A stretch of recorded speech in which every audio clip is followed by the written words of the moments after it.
So, Dee, when last we spoke 2 weeks ago, you had a Maddie gardening story, and I said, hold that till the next episode. You did. And for those who don't know, she's my granddaughter. So she comes over all the time because she lives literally down the street. And she was looking around for something in the garden and she suddenly said, "Hey Gigi, is this plant real?" And I had my back to her watering and I thought, "Huh?" Huh? And you said, what are you talking about? I said, "Everything in this garden is real." And then she was looking at an echeveria, and they do look kind of space agey, right? So I said, "Go ahead and touch it." And she goes, and she touched it because they kind of feel velvety for like a, Uh-huh. and she goes, "It's amazing and so beautiful. I can't stand it." Oh my God. Kids know how to describe plants the best way, don't they? They do, especially when they're just 5 years old. That's true. So, well, anyway, we'll see if we can describe some plants in this week's podcast episode, which I am now going to begin. Welcome to the Garden Angelus, where we chat about flowers, veggies, and all the best dirt. I'm Carol Michael from Indianapolis, Indiana. I have a suburban garden measured in square feet. It's about a third of an acre. And I'm Dee Nash from Guthrie, Oklahoma, and I still have a large garden out in the country. It's just a bit smaller. We are Garden Angelus because we love gardening. We want you to love it too. Yes, we do. And we aren't afraid to tell all of our gardening secrets, the good, the bad, and even the ugly. But let's move on to this week's episode. Carol, what is the temperature there? And how does your garden grow? So the temperature here, I have to go look. It's not as warm as it was yesterday. And I'm looking. It is 66 degrees, heading for a high of 68, and it is raining. That's funny because in Oklahoma right now, it is 65 degrees and headed for a high of 75. Isn't it funny how sometimes our temperatures are so Yes. close? Okay, so Yes, tell me sir. about your garden this week. We took last week off, we should We say took that. we took last week off. It was all hands on deck for me to get ready for hosting the big Easter egg hunt on Me Saturday too. Yeah. afternoon, which was the rainy day of the weekend. So, uh, but a good time had by all, and they had like a little bit of time when it stopped raining. They ran out there to look for four-leaf clovers because Aunt Carol pays $1 a four-leaf clover, and my one nephew, great nephew, found one, and I paid up. But anyway, this past Monday, and I knew our forecast looks phenomenal. I mean, are we frost free? One would Mm, hope so. Otherwise, there are going to be some people hmm. that are really mad, including my youngest sister who had Monday off. So I knew she was going to text me Sunday. She want to meet me at the greenhouse on Monday morning. I'm like, okay. So we went and she bought a whole wagon full of stuff, and I bought some geraniums Yep, and an ostrich fern. I was very, very good. I've you got were my, good. I was very good because I knew I was going to be back and it wasn't very busy on that Monday morning. And I says, tell no one about this Monday morning not being very busy. Anyway, That's when I like to go to the garden. Actually, I like to go on Tuesday because most places get their plants on Tuesday. uh-huh. And I love a good plant shipment. I've heard that one of the box stores here got a plant shipment yesterday, which would be Thursday. So that's unusual. But anyway, I want you to tell the next part about hardening off the onion seedlings. For our listeners who don't know about hardening off, could you please share how you harden off? So I harden off probably not as well as I should, but after they've been growing inside, those plants are like, they're soft, they're weak. They're just not used to Wimpy, bright sun. So you want to put wimpy, them wimpy. outside in some shade so they can kind of get used to the breezes and stuff and the temperatures. And then, every day give them a little bit more sunlight. Mine is like every day they're going to sit out there on the patio and where I've got them. And probably by the weekend, maybe early next week, I'll plant them out in the garden. I also finally planted out the caladiums, the cannas, and the elephant ears that I had bought at Costco several weeks ago. And I grabbed Hmm. those bags that were in the sunroom, and the one bag, there was a big canna leaf coming up out of the side that broke through the plastic bag and found the hole and was growing out of it. So I had to cut the bag to get the darn thing out of there. But so Cannas that's want to done. grow. Cannas want to Yeah. grow. And then Very the much folk so. The folks at Muck Boots sent me some Muck Duck camo style garden croc style shoes. They're a Mm. little bit too big. I think I got the I ordered the wrong size, but they sent me a sample to try, and I'm like, these will be pretty good for just putting on very quickly to run out and do something and then come back in, and then you don't really feel, you just leave them parked by the door. So I'm pleased to get those, and we'll have put a link to those because they're pretty nice, pretty I got thick. some last year and they were a little taller and they're really good for tick wear, which I think we're going to discuss tick wear a bit more later in the podcast Yeah. or maybe the next podcast. It seems like I've been talking to everybody about tick wear. So back to the hardening off. Are you through? I don't want to interrupt. And you probably have something you want to add on the hardening off? No, I want to agree with you. And I want Oh, to say okay. thank you. Thank you for demystifying it because okay, so when you read about hardening off, it's literally take the plants out, sit them in the sun for an hour, bring them back in. Take them Mhm. out, sit them out in the sun. Okay, that's all, in my opinion, BS. Because the truth is, you take them out in the sun for an hour here, our late April sunlight, they're going to be fried little puppies, first of all. And secondly, you're going to forget to bring them back. I don't care if you even remind yourself on your watch, you just are. And I say this from experience. So, what I do is I take mine out and I stick them in the shade. And then I Right. say, good luck, darlings. And I just make sure that they've got water and I leave them in the shade for a day or two. And then I go plant them in the garden because you know what? Yeah. It's all hands on deck right now. It is all I hands on need, deck. Now yeah. remember, these are the onion seedlings that I planted in the seed rolls.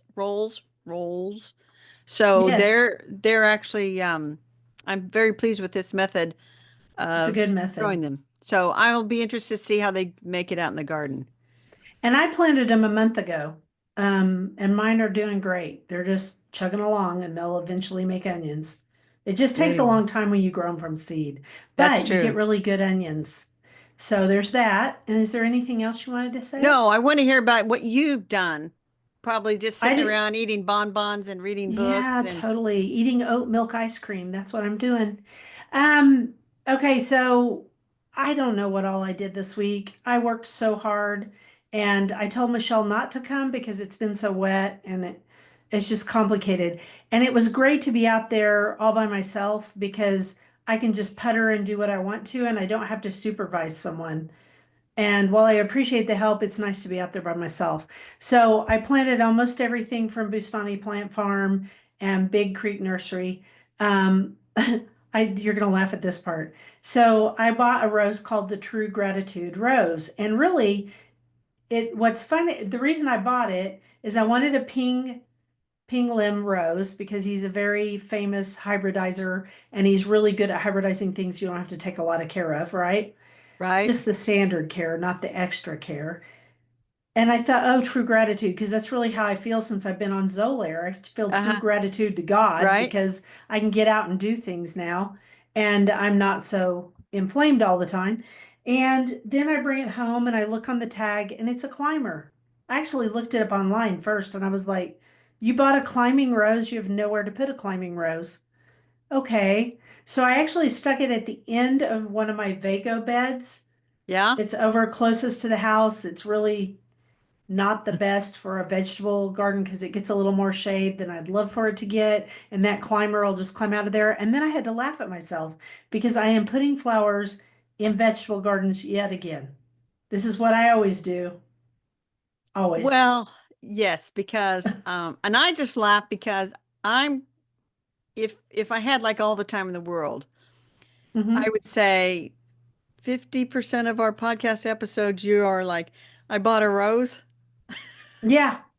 I Well, bought a it's either rose. I bought a rose or a pelargonium or now a begonia because I'm into those too. Yeah, Oh, way to and I go. found, yeah, lucky me. And then on top of that, okay, so I got all my stuff from Select Seeds, all my plants. I know you did too. I planted all of that, and there were some pelargoniums in there, and there were a couple of begonias, some different ones.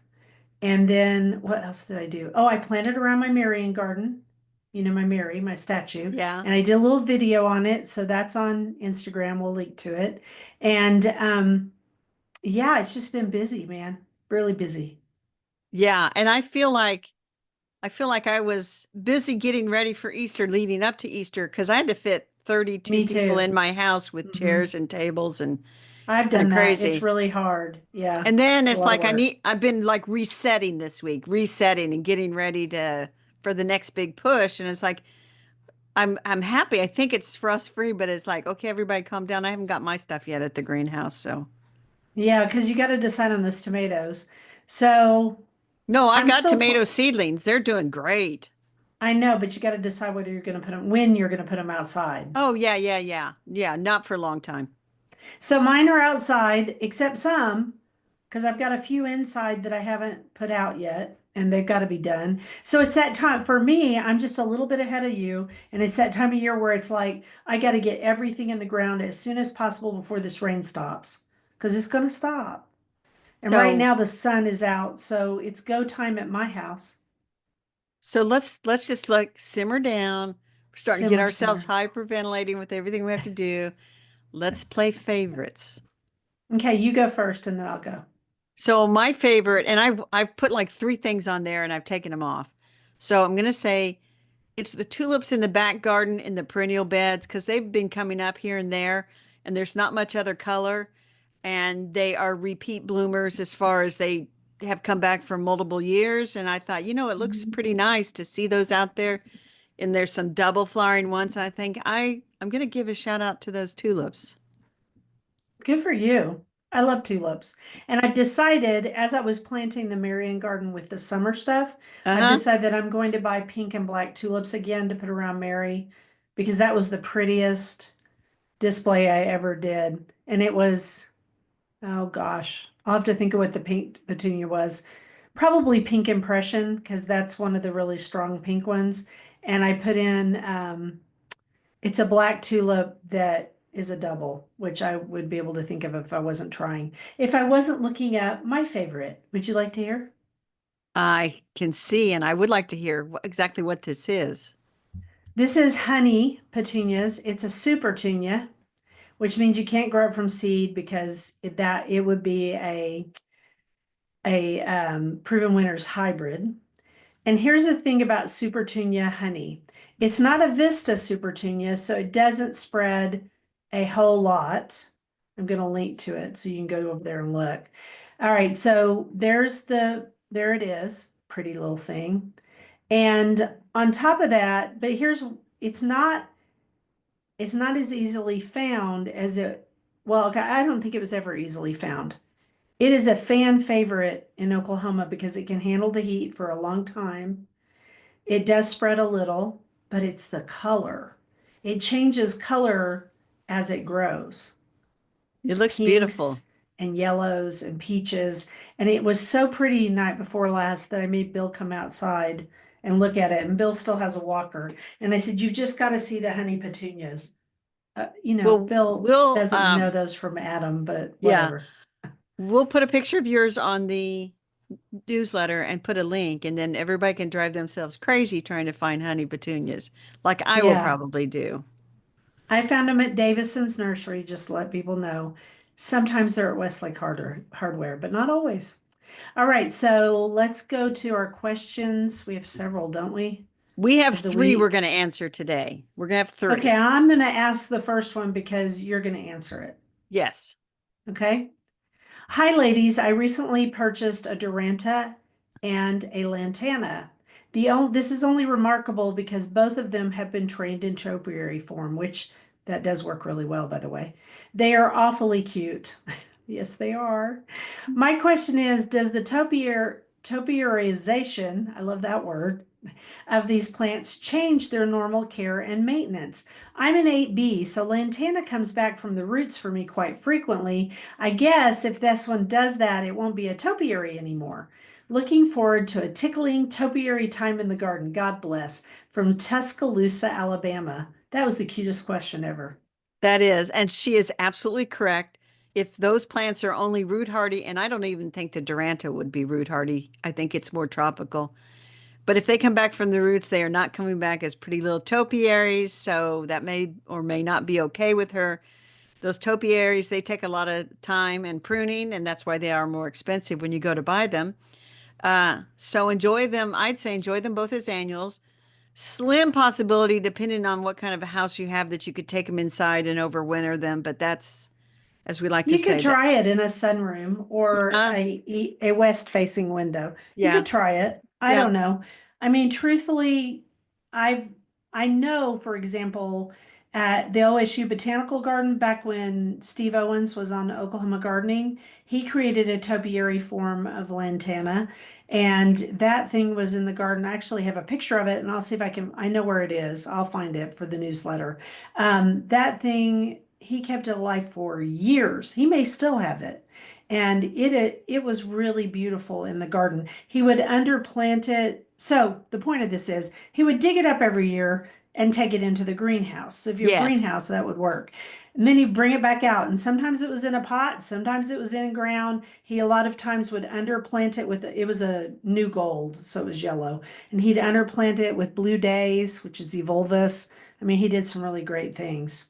So our other two questions are on my phone. Should I get them? Yes. Well, Or you have a question about keeping weeds out of your paths was one of the okay, so questions, we'll do that question.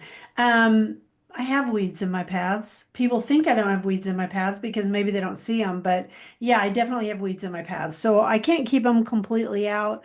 I do dig them up. In fact, that's a good meditative thing to do on a pretty day. I sit out in the paths with my bucket and my giant tool and I dig them out. You can also spray them, but the thing is it's not glyphosate, and so it's not as effective as it used to be, in my opinion. Also, a lot of people don't want to spray chemicals on their paths. I don't blame them. You can also use a blowtorch, a propane blowtorch, if it's wet outside. That will kill them, but that only kills them to the roots. So that will only kill your annual weeds. The best thing to do about Bermuda grass is to have lots of barriers. And people always ask me about landscape fabric underpaths. Yes, that works, but it won't stop the weed seeds from coming in. Also, one more thing, my paths are made of gravel, which I would not use river rock or pea gravel on my paths anymore. I got that for free 1,000 years ago, and so I right? used it because it was free.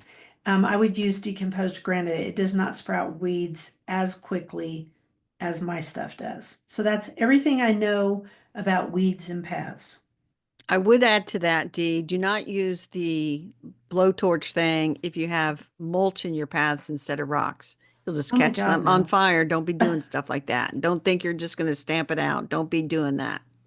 And nothing smothers weeds totally. You can put more bark down in your paths if you use bark each year, but I wouldn't want to do that here because of ticks. I think it would be a nesting ground for ticks.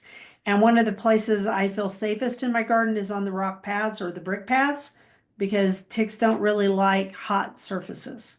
Well, that does lead into your final question. You had a question about ticks, and you said you felt like you've been answering tick questions all week. But Yeah. what was the question? And I think you are Hmm. know the answer probably. I probably know the answer. So somebody asked me about tick prevention, and I wrote them a um, pretty long information, but I'll sum it up really fast. Okay. Okay, so DEET doesn't work as a preventative. Picaridin, which is a different ingredient, works better and also has no scent, which is great because DEET stinks. And also, I find it hard to breathe in. I do not find picaridin to be a problem. Essential oils aren't enough against Lone Star ticks. So those are all the sprays on exposed skin because you will always have some exposed skin. To prevent them on to prevent them on your body the rest of the way, you want to wear permethrin bonded clothing or sprayed clothing. Do not use permethrin spray on your skin. It is a pesticide. Bonded, it doesn't leach into the skin. The spray only lasts 5 to 6 washes. bonded. It lasts the life of the clothing. I buy insectshield.com clothing, or I send in my clothes to them to be bonded.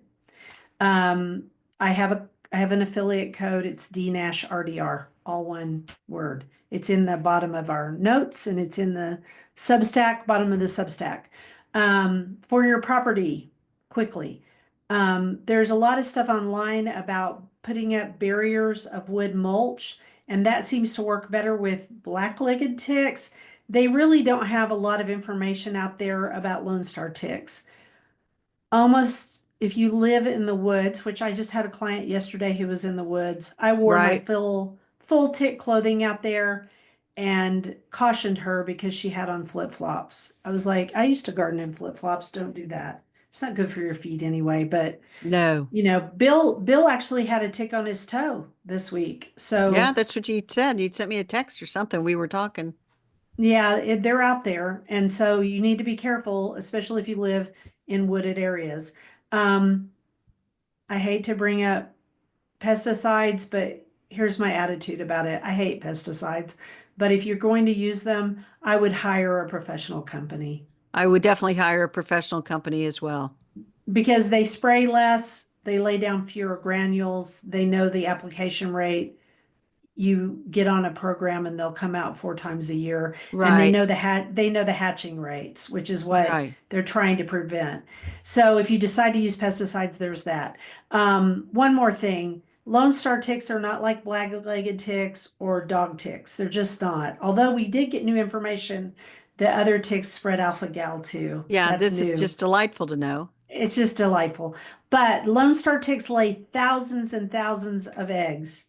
These little suckers all come alive about the same time, and then they create something called a tick bomb. And if you step in it, you have thousands of ticks crawling up your legs. Two-sided carpet tape really helps on your jeans. That is just like the most horrifying image ever. Are we It done with the is. answers to this We question? are done. Done. Okay, move on. Let's move on to something pleasant, shall we? I will do a quote and we'll talk about flowers. We'll be okay now. It'll be okay.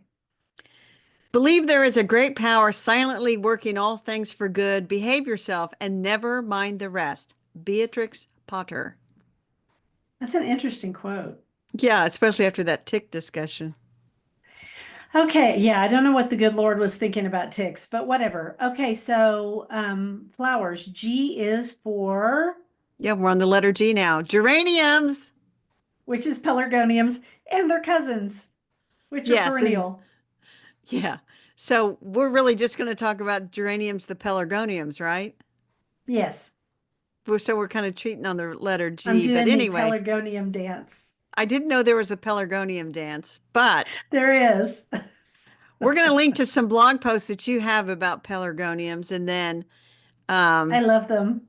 I've been writing in my weekly newsletter because I write a little bit each day. And since I got Hmm. the pelargoniums yesterday from Select Seeds, I feel like I'm old enough now to grow pelargoniums because people do, let's face it, think about it as an old lady flower. And I've grown them since I was in my 20s. You know what Yes. started me on pelargoniums? I cannot even think what would have started you on pelargoniums. So in Guthrie, there was this antique store that was in a former house of ill repute. I kid you not. And it was called Miss Lizzie's Boarding House because the Uh-huh. ill Yeah. repute was Miss Lizzie. All right. So it had these little rooms inside, and each little room had all these great antiques. And I was in my 20s. I've always liked antiques. I've always been a grandma. I've always embraced grandma core. We just didn't know what it was. So out front of Miss Lizzie's boarding house were two giant pots, and they had the most fantastic fuchsia pelargoniums in them. I mean, we're Uh-huh. talking big mamu type Right, pelargoniums. right, right. And then next to them, they had asparagus fern. And I was a relatively new gardener in my 20s, even though I started with houseplants in my teens. I didn't know what I was doing, but I wanted to replicate that exact look, and I did for several years. But then I didn't realize it was a giant rabbit hole because pelargoniums come in everything. They do. And I will tell you that my entree into the pelargonium world is we had a long box planting box on our front porch growing up, and my dad always put pelargoniums in there, geraniums. We And the call them fun geraniums. Yeah. the geraniums, let's just call them geraniums. But Okay. anyway, and they were always big and beautiful. And one of the neighbor ladies is like, how come your geraniums are always better than mine? And he just kind of shrugged his shoulders. But then later he said to us kids, he says, because I buy the best ones I can find, and she buys the cheapest she can find. So that's probably the first best tip. Try to find really good big plants, unless, of course, you're trying to find some unusual thing that you have to order through the mail. Then you're Yes. going to get plants that you have to baby, but it'll be okay. Scented geraniums are the easiest of the group to grow. Absolutely easy. Have beautiful scented leaves. I have mine on a little theater, and I take cuttings of them every year. I've had topiaried ones. They are I really love them the most. But please Well, don't tell the zonals that they would hurt their feelings or the Martha well, Washingtons. let me just say, because I was gonna say the three the four that you would most likely find would be scented, which is grown for the foliage, and there's a lot of variation in the Cute foliage. little flowers. Cute little flowers. Second would be the Zonal. zonal, which is the Mhm. old-fashioned geraniums. Those are grown from cuttings and, nice big plant. And then third would be the seed geraniums, and that was like a big deal when those came out. It is a smaller plant. It's not going to get as big as the But it's cool zonals. and they're tough. They're very tough. Then there's the Mhm. Martha Washington types, which tend to be kind of expensive, but the most I think of those as kind of foliagey. And they're fussy and they have different types of leaves. They're kind of, I don't know, for lack of a better word, they're zigzaggy leaves and they have different kinds of blooms and the blooms look Right. sometimes two-tone. There's a lot of variation in the And Martha then, Washington group. There's and another one. then Yeah. there's the ivy I geraniums, was I which was are gonna say bring up the ivies. Yeah, they're those are for hard. hanging baskets. And so if you go to the where I go, courtyard and greenhouse, she's got the zonal geraniums for the pots and things, and then she's got tons of hanging baskets. And so she uses the type for hunting the ivy type for Okay, the so I'm gonna hanging give baskets. a bit of cautionary stuff for people in Oklahoma. You cannot grow the ivy type in baskets, hanging baskets. You can grow it in a pot. It is going to hang over because that's what it does. It is definitely a spiller. And on top of that, you're going to want to put it in some partial shade.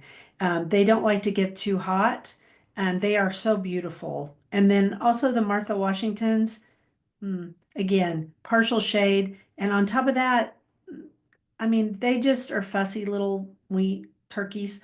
And so just don't get your feelings hurt if they don't go for you. Right. The other thing I will say about geraniums is during the growing season, they would like a little bit of fertilizer, and you need to Absolutely. deadhead them and get in there. They'll have Regularly. some little leaves that dry up, clean them up periodically. So if you like to fuss around a little bit with your plants and have something to do, you can trim off those dead flowers and pull out some few dead leaves that might show up. It's not like petunias. Petunias used to have to be deadheaded, but then they came out with the quote unquote self-cleaning petunias where they more or less Some do, don't. some don't. Yeah, Yeah. it depends. I go ahead and pinch off my petunias as they go because truthfully, they still want to make seed heads sometimes. Depends Yeah. on the petunia. Anything else you want to say about geraniums? They're just so much fun. No, except that I bought four geraniums at the greenhouse, and then I got the six that came in. Then I have a few that overwintered in the garage. But at Ooh, you're Aldi you're this all in this year. at Aldi, they had these plant shelves and this like a three-tier shelf. Now I know just by the size of the box, they're not as big a shelf as I want, but I convinced myself that for 25 bucks, that was probably the way to go with my quote unquote theater. It's probably not as big as I want. Maybe I should have bought two and put them side by side. But anyway, we shall see. You can always go back. There will be more, You do not unless understand the they Aldi sell finds out. culture, the Aldi finds aisle culture. No, They because my Aldi's is way on the west side of Edmond, so I don't go over stuff there sells much. out. Stuff sells out. Yes, Uh, it does. I I hear have that. another There are Aldi find. whole there are whole reels on that. It's kind of like the Costco stuff, Costco deal, which you also found some stuff at Costco this week. yeah, I found some Spanish lavender that accidentally got into my cart. And then, once it's in your car, you have to buy it. But those are going to go on the back step, one on each side. I kind of have like a little matching thing going, Okay. and they're so beautiful. But we are not talking about Spanish lavender. We're still on the letter G, Oh, okay. So let's talk about GMs. GMs. The common name of GMs is not GM. It's What is it? Avens, Avens, Avens. I've never, I've I never, think never maybe ever. I've never heard it called that ever. No, no. And we'll just I've heard the briefly, one, okay, the one variety is called Prairie Smoke, which I yes, cannot grow. I've tried. that is okay. So let's just talk about GMs because the native GM that people talk about is GM triflorum, prairie smoke. It has a pink flower, and I thought, you know what? Carol needs that for her pink garden that doesn't have any room for anything else, but it's kind of like it's going to go in there anyway. Yeah. So, just looking that up ever so briefly, it's like, oh, now I need that. But it has a Is pink it, flower and did then you like get it? a, It's kind of pinky no, I purple. have to go Yeah. look for it. It's just Good on my luck list. finding it. It's hard to find. And I Oh, found it twice and I killed it twice and I said, that's enough. So no, I no, moved one more on. time. No, I moved on to GM Totally Tangerine and I Yes, love that plant. it is. That's a tough little plant. Easy to grow. Put it at the front of your border. It only blooms in spring, but boy, does it bloom. And it just gets bigger every year and it's cute. And there's also one called Bananas something. Maybe it's Bananas Foster. I don't know. It's yellow. I've grown it too, but I'm telling you, Totally Tangerine is probably the toughest of the plants. You can add some orange to your garden really quick with that. And I looked it up on the Soft Mis orange. Yeah, it's not like horrible orange. Totally It's tangerine, like like this. orangesicle It's orange, like the skin of a tangerine. even lighter. But yes, okay. But It's anyway, cute. I did look on the Missouri Botanical Garden, and it is a hybrid. It Yes. was hybridized over in England. Thank you. Thank you, UK people. Yes, Sometimes, and sometimes we hybridize things, sometimes they hybridize things. It's exactly, nice. And then the Dutch come in and help too, and so do the Japanese. Those are the exactly. primaries in the garden world. All right, let's do you have any other G flowers you want to talk about? Not today. All right. So why don't you do a quote and we'll talk about vegetables that start with G. No matter what's happening in the world, have your tea. Make your list. Plan your food preparation, read to your children, wash the clothes, do something creative for everyone, and be a light for your home. And you know what? I don't know who said this. It was on a homemaker's page that I Yeah, found, I put a and note I and couldn't, said, need to find who said this, and we just left that note there. who cares? I mean, I think it, well, I'm not sure. I follow several of those, but that is good advice. That's good advice. You may not be able to change the world, but you can certainly make your corner of it brighter. Mind your business, take care of your own business, and don't worry about the rest. And the rest of it'll all do what it's going to do, whether you are upset about it or not. I Exactly. have one friend who keeps posting, and bless her heart, she's upset. But you know what? This week she went to Bustani Plant Farm, had a great time, and she seemed much happier. Just saying. Ah, yes, yes, yes. Vegetables, gee, garlic, G of G is for course, garlic. We have talked about garlic, and last fall I looked it ad up. infinitum. We reviewed The Garlic Companion by Kristen Graves. A great Oh, book. it is a great book, and it's in the other room. But It's anyway, right there. oh, so what are we going to say about it? Plant in the fall, harvest midsummer. In my case, like end of Fertilize in June, spring, put some fertilize in spring. compost. Yeah, compost, just put some good compost down around it and your bulbs will be bigger and dig it up in summer. Yeah, and when you order good varieties, don't order the stuff, don't buy it at the grocery store and stick it in the ground. You have to peel off the No. cloves, each clove, you plant each clove. And I tell people if you want to know exactly how many bulbs you'll end up with, it's one per clove. Yeah, So, which is just the coolest thing ever that it goes from a little clove to a full bulb. And if yes, you, I guess we should mention hard neck versus soft neck. I was just thinking I about that. We are I grow hardneck mostly country. hard neck We are hardneck because country. So we can grow either one. We've talked about that before, but I grow hardneck because you can't really buy it that much in the grocery store. There's a lot more soft neck. I have heard that most of the garlic that you see in the grocery store comes from China. My Yep. personal thought is I No. no, I'm going to buy organic garlic if I buy garlic in the store. And some of the organic stores do carry hardneck garlic. And I actually have planted it from the organic store before. I mean, it's Yeah. cheaper to do that. You're not, Yeah. I'm supposed to tell you as a garden communicator that you're not supposed to do that, but whatever. Yeah, whatever. Whatever. So I haven't grown garlic in a couple years. Maybe I'll make a note to plant some this fall, but maybe I won't. I just don't know I yet. had, there about 2 seasons ago, I said, never again. I'm done. I'm never growing it again. And then I grew it again and I had the best harvest ever. And so now, yeah, I have a ton of it out there. But you know what? I eat a lot of garlic. Yeah, I don't eat So that much garlic, so I put it in everything. All right, next, G green is yes. beans. G is for green beans. We have talked Ad about green beans. nauseum. Something like that. So of course we say bush beans are the give you the tenderest beans. Find a variety that works for your garden. In my case, it's Provider is like I can always count on it, except that one year. Provider, Dragon Tongue, Blue Lake, 274. My husband thinks all green beans are Blue Lake. They're he thought all green beans that were grown in the garden were flat and fuzzy. I was like, no, it was just the variety your grandma grew. Yes. So Blue Lake's the one that is so famous in the Green Giant can and the Del Monte can. So those are the ones he likes, and so I always grow him some Blue Lake, but then I grow Dragon Tongue and Now Providers sometimes. you can grow climbing green beans, the climbers. I have. They're a little bit tougher than the ones you get from the bush beans, I think. Mhm. And Sometimes stringier, which is the term stringier. string bean. You have to de-string them. Um, and I don't want to do that. So I just grow the ones I like. And I mean, the truth is green beans are pretty easy to grow, except that one year when you and I decided to get all fancy and grow some weird varieties, and we We totally just, failed that year. yeah, Totally. you just go with your favorites. And the nice thing about green beans, nice big seeds, plunk those babies in the ground and really I do have to worry about rabbits eating all the tops, and we've gone through this too, where I put forks up and down the rows, and that keeps the rabbits from eating them because I it's have trouble just with deer. a little barrier. Now, I don't think forks would stop a deer. No, they would not. So I have alarms set in the potager, and I also put plants in pots that they don't like. Like they really don't like jasmine.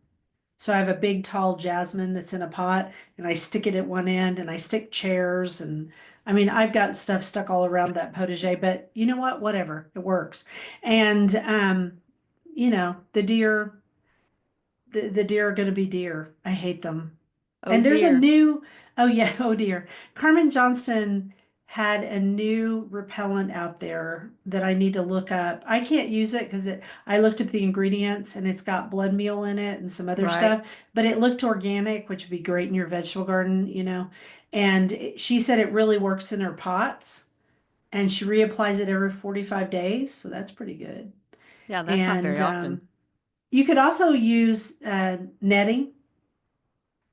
The netting I use in my flower garden, my cut flower garden, that helps deter deer because they don't want to put their faces in netting. That's all. Hmm. I was going Oh, to grow say, green beans when it's warm. yeah, yeah, you want to wait to put those out when the garden is warm. And if Direct you, sow. yeah, you direct sow, and if you don't want to have your harvest all at one time, you can put like a couple of rows every few weeks, which I always think that's exactly what I'm going to do. And then I Do don't you end do up it? doing, no, No. no, I We're just too plant them. busy. We're running around like chickens with our heads cut If off. if I was running a little homestead or had a farm stand and I needed to have a continuous crop through half the summer, then I would absolutely plant in succession. And Oh, and green, I yeah, might. totally. I mean, I'm lucky if I get two in, two succession. That's it. Yeah. Then I'm too busy with other stuff like tying up tomatoes. Um, I had another thought. Oh, you don't have to fertilize green beans because they don't need it. In fact, they add nitrogen back to the soil like peas. That's right. They're a legume. And one last thing, if you're going to do a yellow or golden color bean, Goldilocks is a good variety. Oh, good to know. Also, succession planting is good. Green beans are a good plant to put where you had tomatoes That because is correct. they add back to the soil. Tomatoes just take. In fact, if other than green beans, if you had a place in your garden where the whatever did not produce very well and just seemed not good, following up with green beans in that spot the next year is a good idea. Unless it was your green beans, and then you should, I don't know. Put something else. Yeah. Okay. Do you get Mexican bean beetles? Occasionally. I, And I just occasionally I also get that kind of mildewy thing if we're really wet. But yeah, I don't really I have too mean many not problems. not to no. I mean, no, not until they start to get, they at the end of their moment, they're like kind of yuck, and I just pull them all out and then Right. plant something else there. Or I just put compost down and don't worry about it or There you mulch. go. All right, I'm going to do a quote and we're going to talk about a book. Reading is so important, so necessary to the nourishment of mind and spirit that I feel that it should be as seriously ceremonial as a church service. Ideally, we need a comfortable chair with back and arm support and good, well directed light, a rest for the book if it is too heavy to hold comfortably, a small table with our favorite drink at hand, and silence and solitude. It is an ideal that few of us are able to obtain, and that was P.D. James in Time to Be Earnest, her She was really being earnest, autobiography. wasn't she? That is her autobiography slash year in the life of Cool. P.D. James. So the book on the bookshelf this week is Plants with Superpowers by David Dominy. And so he is a familiar face on several of UK TV's most popular garden and magazine programs. He's an enthusiast for the positive power of plants, and he's constantly discovering and seeking out new and amazing facts about nature. So I wish I had written this book. What a clever way to group plants. Yeah, because it's like it comes up with all kinds of superpowers. And the thing that I kept thinking about was, you know, if you have young people that are obsessed with, super Marvel characters and all that, and you want to Hmm. get them interested in plants and gardening, you could do no worse than to say, "Hey, did you know?" And then, find some of these plants that, can camouflage themselves, can clone themselves, brain food. And you know what, Dee, I'm endeared to this book for one particular chapter. Violas. What's their superpower? Pansies, bringer of Pansies. thoughts. They're the Hmm. bringer of thoughts. Few Well, flowers bring a smile more than pansies. this was my favorite plant when I was young and just starting out in Uh-huh. gardening. And it is the prayer plant, which is Maranta leuconura, and it closes its leaves at night. That's why it's called a prayer plant. It's just a beautiful plant, and it's kind of gone back into fashion now because everybody's doing house plants. So that's pretty cool. Oh, Well, this and is a cool superpower. Deciduous magnolia, which is on page 83, 82, and 83. And its yeah. superpower is it's a prehistoric flower. Yes, it's one of the very few, that's what I tell people when they want to get one. I'm like, this is a very cool plant because the flowers are really before we had flying butterflies and flying insects that pollinated, flying pollinators. And so they have a ton of pollen, but they're pollinated by beetles, Yes. which And is then just a cool superpower. yes. And then in between like the different plant profiles, he's got like plants in general. So this is like plants. These are the green pages, I guess. Plants as Yes. habitats, plants for I cooling just down looked the at that. city, plants for cooling Hmm. down the city. I've enjoyed looking through this book this week, and I think it's worthwhile. Like you So said, the you, plants as habitats, the little pull quote from it is about around a third of Europe's forest dwelling birds probably nest or roost in tree cavities. So think about that, when you see a dead tree, it's not always bad. yeah. Um, I, I think that, we of course, in my like suburban lot or whatever, if somebody has a dead tree, you're like, get rid of it, get rid of it. But they're very, there's people that just do whole studies on dead trees and what's living in them, They which is do a ton. tend, yeah, which is great. Oh, the ginkgo's superpower is survival because it's one of the Yeah. oldest Yeah, trees on the planet. it is. That it is a cool, this would be a great gift book for someone. I just think it's just a really cool book all the way around. And maybe Mine's if you, backwards because I'm pinned. no, we're both pinned and they look correct to me, so I think we'll be all right. Okay, cool. So, okay. But anyway, that is Plants with Superpowers by David Duminy. And we'd like to thank our friend at Francis Lincoln Press for sending us the review copies. There's the author. All right, you do a quote and we're going to talk about our dirt. And hope, if it had a secret, would smell like spring, like rain, like something new and alive. Jennifer Rush from the book Reborn. Yes, and it's raining at your house and it's been raining at mine. It's supposed to rain again tonight. We're sunny right now. Exactly. Beautiful, beautiful outside. I want to go out there. But I've got to work today. I've got other work to do besides this work. Um, Exactly. so our dirt this week I found, which is Italian terracotta versus Vietnamese. So I get a lot of questions about terracotta because terracotta is a classic container element. You probably do too. Mm-hmm. And terracotta is beautiful. It does not overwinter well in either of our climates. It does not. Even I have a glazed terracotta pot out there that I did leave out on the deck because it was supposed to be frost hardy. It cracked a lot.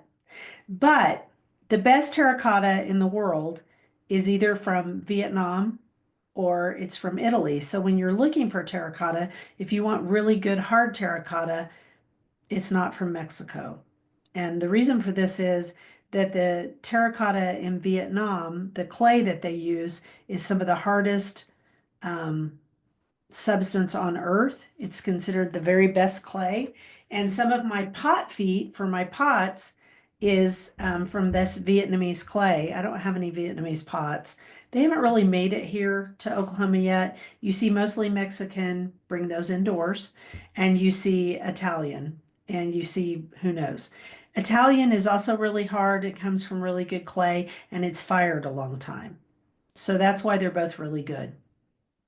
And I have a Vietnamese clay pot, and I will tell you that it is very heavy. It's got thick walls. I bet it's about an inch thick. Mhm. And it is a set it and forget it because it is a heavy pot. And with dirt added in there, do not plan to move that all the time. And mine has been outside in the wintertime for, I'm going to say, at least 14 years.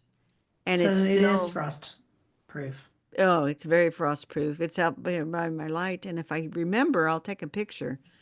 Okay.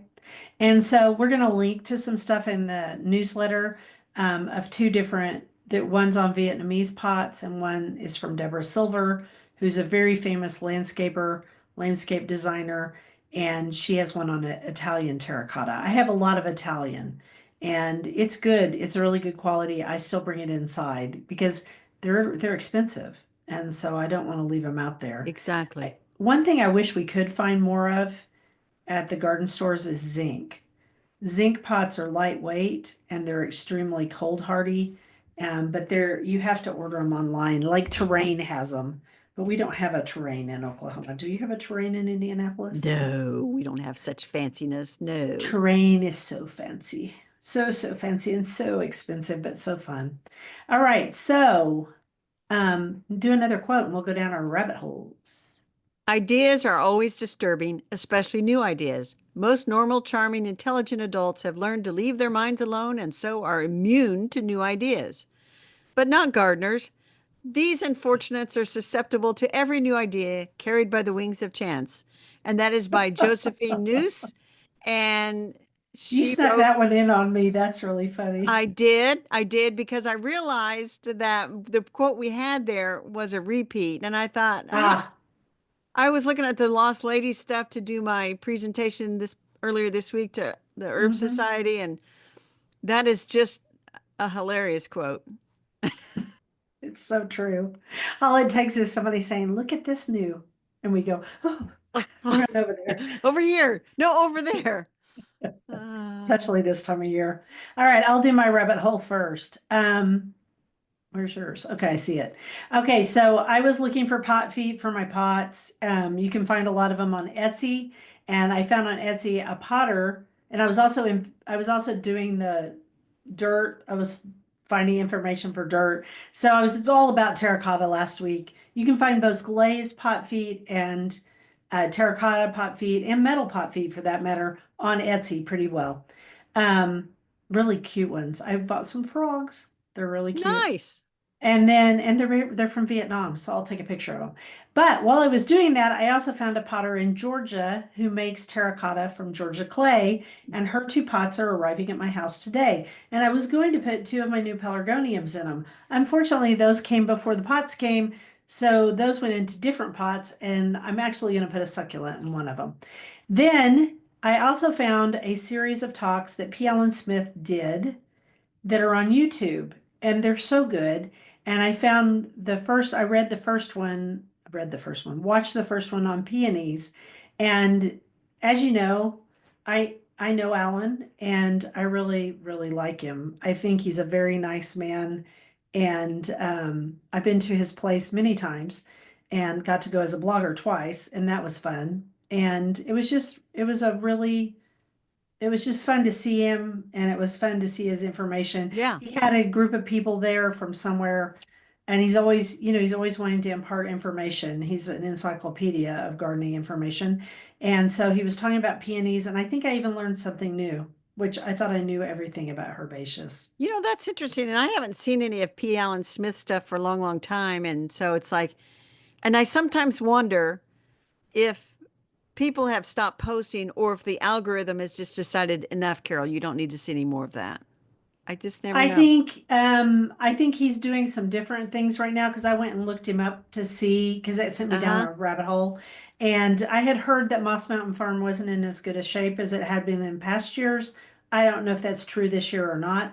I know he's doing some work with building some homes in the area, and I didn't look into it enough to see, but he's posting about that, and he's posting about some other stuff too. And I know he's still planting at Mouse Mountain Farm because he planted like 300 peonies. As one And he does. has, yeah, as one does if you're P. Allen Smith or Martha Stewart, somebody like that.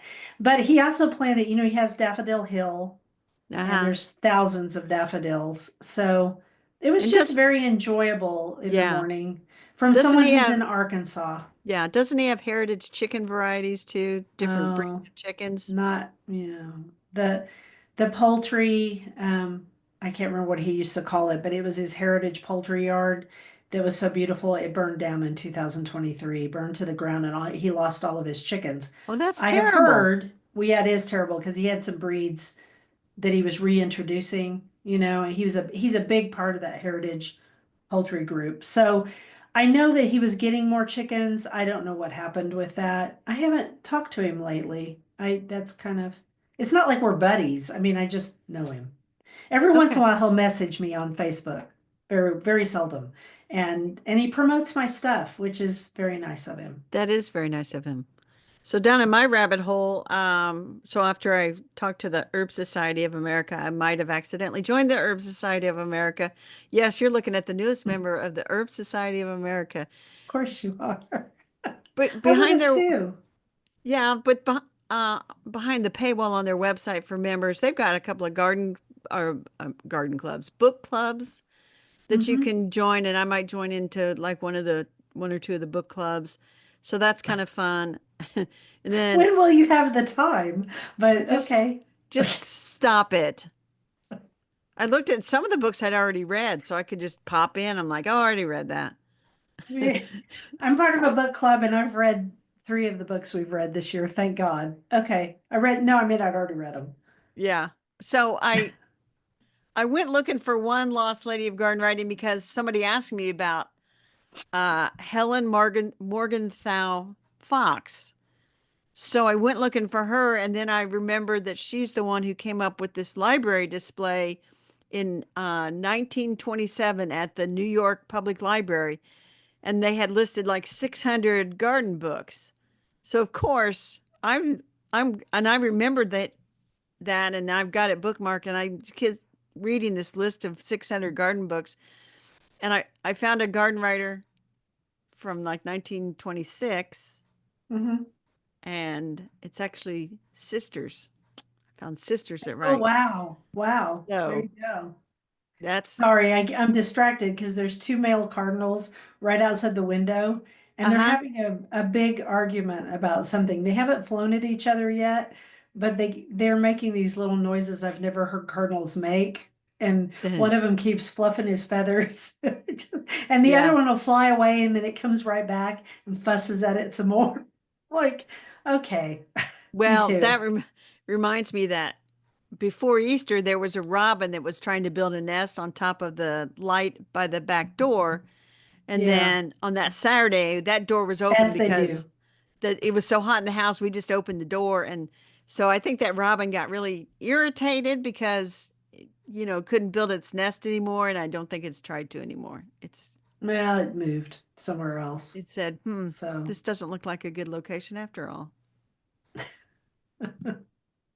Garden Oh, commissions. I have dirt for next week, so remind me after we're Okay. done. I made a It's note. about monarchs. Okay. Okay, garden commissions. Mine is short. Keep keep planting. Start setting up my drip irrigation. Fix the leak that is in the cut flower beds that's down inside the bed itself, because that's all on automatic. Yeah. Right. So I've got to fix that leak, which means I got to get Bill out there and I got to dig it out and then he's going to fix it. And then mulch and keep cleaning out the pond basket and keep adding plants to the pond.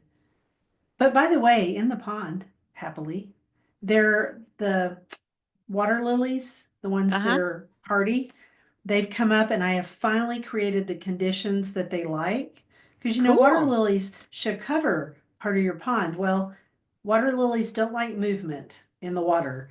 They don't like to be in shade.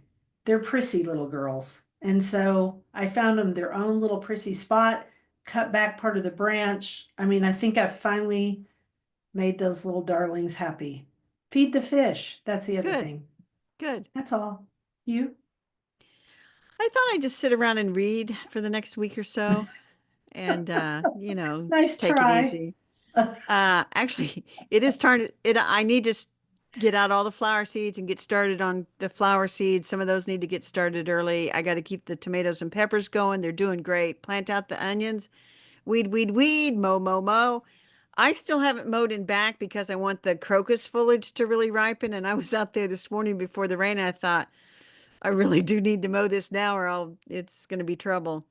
And also the big exciting news is uh, Noel Kingsbury and Annie Guilfoyle do garden masterclass Yes, they do. on Thursdays. For us on Eastern time, it's 1 o'clock, but it's in the evening in Great Britain. And their guest next week is me on May the 1st. I am so proud of you. Thank you. And I'm going to be talking about Lost Ladies of Garden Writing again. And so we're going to link to their events page because you just click on the link and you can go right into the meeting and be a part of it. And she said, Are it's you early. chuffed? I'm chuffed. It's early evening in Great Britain. So she said, we don't get a lot, tons of people coming in, but they'll get a few. So I'm pretty excited about that. And then Okay, so yeah. for our audience, tell them who Noel Kingsbury and Annie are. So Noel Kingsbury is a He's prolific he's a British big deal. big writer, big author, and he's partnered with Annie Guilfoyle, who writes all kinds of articles and stuff, They're to have both the big deal. garden master class. And so he saw my Substack for Lost Ladies of Garden Writing and reached out and said, we need to have you on the show. And so it'll be a fun talk. I'm going to pick about 10. I'm going to pick some that have some British influence, like my favorite Buckner Hollingsworth. So Hmm. I'll be Cool. working on that. So maybe I will be sitting around reading, trying to make sure I have my wits about me for My Thursday. famous friend Carol. Good Yeah. job. Anyway, I think that's it for this week, Dee. I think we've I do gone on and too. I think we've gone on for more than an hour, so I'm going to wrap us Gosh, up. guys, I'm sorry. Okay. Thank you for listening to The Garden Angelist. Hit that subscribe button so you don't miss a single episode. We publish every week on Wednesdays at 12 a.m. Eastern Time, unless we take a break. However, if you subscribe to our free newsletter, you get a link to listen to the podcast a whole day early and links to the products we discuss. Some of these are affiliate links. Plus, go over to YouTube and see us in person. Full episodes show up on Tuesdays. And if you want to help support us, use our affiliate links. If you buy something after clicking through on them, we're in a small commission and it costs you nothing extra. Or you can set up a monthly subscription through Buzzsprout or make a one-time donation through PayPal. Thank you to everyone who has done so. It helps us pay for podcast hosting. And it was lovely to chat with all of you over the Garden Gate. Bye until next week. Bye, everybody.